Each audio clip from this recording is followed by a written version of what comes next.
ito ay rated SPG. Striktong patnubay at gabay ng magulang ang kailangan. Maaaring may masiselang tema, lengguwahe, karahasan, sexual, horror o droga na hindi angkop sa mga bata.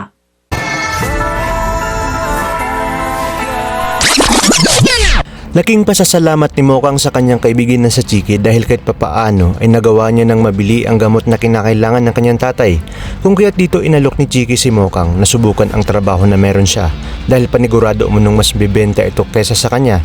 Maya-maya pa, makakausap ni Mokang ang doktor na kanyang tatay at sasabihin na kailangan sumailalim ang kanyang tatay sa isang operasyon at malaking halaga ang kinakailangan para maisagawa ito. Kaya naman sinabi ni Mokang na gawin nila ang lahat para lang mailigtas ang kanyang tatay at gagawan niya nga ng paraan para lang may maipang pa-opera dito. At sa kanyang pag-uwi ay mahalatang malalim ang kanyang iniisip. Kung kaya't pati ang naitatago niyang alahas ay magagawa niya na ring isang la para lang may maipang dagdag sa gastusin. Samantala, sa pag-uwi ni Tanggol ay makikita ni Mang Berting si Tanggol na nangihina dahil sa pamubugbog. Sinabi ni Tanggol na ibalik na umano ang kanilang mga baril upang may pangdepensa. Ngunit sinabi naman ni Berting na tigilan na nila ang gatilyang yon dahil hindi pa nga tapos ang kanilang problema sa drogang hawak nila ay paniguradong madadagdagan na naman ito kapag ibinalik niya na ang kanilang mga baril.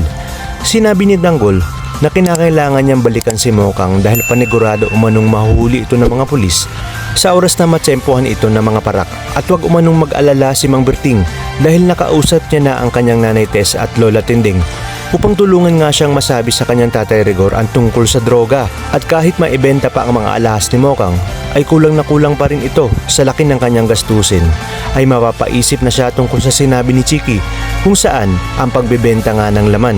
Kaya namang kinabukasan ay sasama siya kay Chiki. Ngunit bago ito ay aayusan ni Chiki si Mokang para maging kaakit-akit sa mga customer. Ayaw mang gawin ito ni Mokang, ngunit wala na siyang ibang maiisip na paraan. Ano kayang gagawin ni Ramon? Sa oras na malaman niyang inutusan pala ni Olga si Paquito para lang itigil ang kanyang paghahanap sa kanyang anak sa Quiapo. Ngunit isang malaking palaisipan kung sino nga ba ang kauna-unahang customer na makakauna kay Mokang. Magagawa niya kaya ito kay Mokang? Umaaawa na lang siya sa sitwasyon ng dalaga kung kaya tutulungan niya ito ng walang kapalit. Kaya naman mga kapamilya, kapit lang dahil marami pa tayong dapat abangan.